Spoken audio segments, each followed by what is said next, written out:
और बुद्ध के चेहरे का अनुपात, बुद्ध के बैठने का ढंग, बुद्ध के मुड़े हुए पैर, बुद्ध की सारी जो आनुपातिक व्यवस्था है, वो व्यवस्था किसी गहरे में आपके भीतर करुणा से संबंध जोड़ने का उपाय है। कोई पूछ रहा था फ्रांस के एक बहुत बड़े चित्रकार सेजान से कि तुम ये चित्र बनाते हो, किस लिए? तो सेजान ने कहा कि इसलिए चित्र बनाता हूं कि मेरे हृदय में जो भाव था, खोजता हूं कि उस भाव के लिए आकार क्या होगा और आकार बना देता हूं। अगर कोई उस आकार पर ठीक से ध्यान करे तो वो उस भाव को उपलब्ध हो जाएगा जो मेरे भीतर था। आप जब किसी चित्रकार का चित्र देखते हैं तो सिर्फ आकार देखते हैं, आपको ख्याल भी नहीं होता इस बात का कि तब आप चित्रकार की आत्मा को न समझ पाएंगे।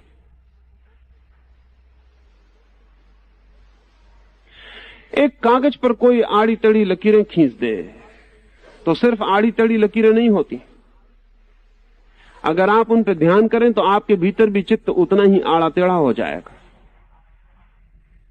क्योंकि चित्त का एक नियम है कि वो जो देखता है उसके अनुरूप प्रतिध्वनित होता है, रिजोनेट होता है। अगर वे ही उतनी ही लकीरें आड़ी तड़ी न खींची जाएं, एक विशेष अनुपात में खींची जाएं, तो आपका चित्त उनको देखकर उस विशेष अनुपात को उपलब्ध होता है। एक फूल को देख के आपको जो खुशी उपलब्ध होती है, आपको पता भी नहीं होगा कि वो फूल की कम, फूल की पखड़ियों के अनुपात की है।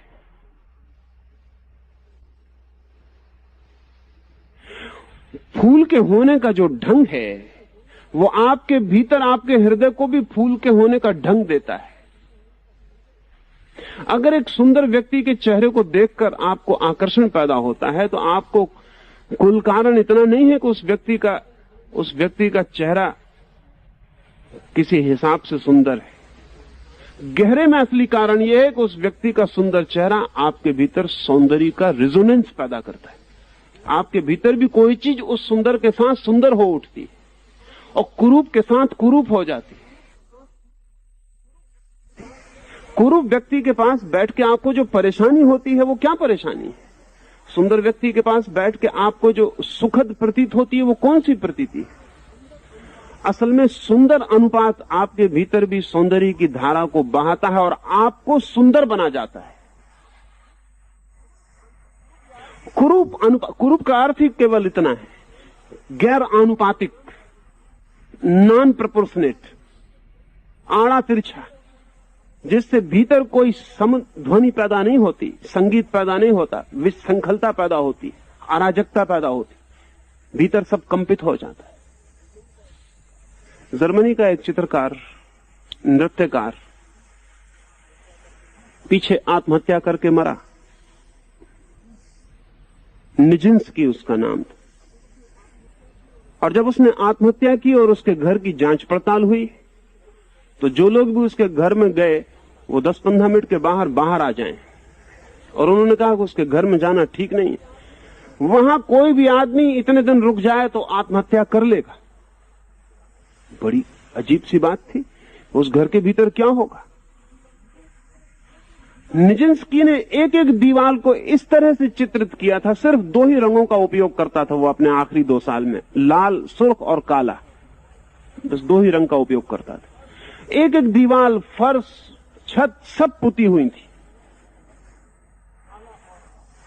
काला और लाल। 2 साल वो यही काम कर रहा था उधर भीतर, पागल हो गया था, आश्चर्य नहीं। और अगर आत्महत्या कर ली तो आश्चर्य नहीं। जिन लोगों ने उसके मकान को देखा, बाद में उन सभी लोगों ने कहा कि उस मकान के भीतर 2 साल कोई भी रह जाए तो पागल होकर रहेगा। और आत्महत्या 2 साल तक भी बच जाए करने से ये भी काफी मालूम पड़ता है। निजिंस्की अद्भुत हिम्मत का आदमी रहा होगा। सारा का सारा वातावरण पूरा का पूरा इतना अराजक कि जिसका कोई हिसाब नहीं। आप जो भी देखते हैं उसकी प्रतिध्वनि भीतर होती है और आप किसी गहरे अर्थों में उसी जैसे हो जाते हैं। बुद्ध की सारी मूर्तियां करुणा के आसपास निर्मित हैं, क्योंकि करुणा बुद्ध का आंतरिक संदेश है, कंपैशन। और करुणा आ जाए तो बुद्ध कहते हैं सब आ गया।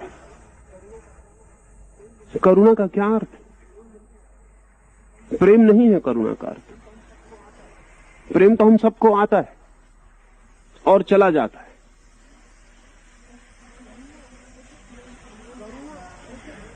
करुणा ऐसे प्रेम का नाम है जो आती तो है लेकिन फिर जाती नहीं।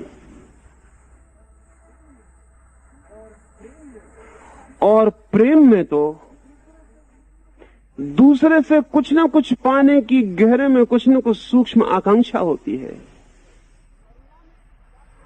करुणा में इस बात का बोध होता है कि किसी के पास कुछ देने को ही नहीं है तो कोई देगा कैसे।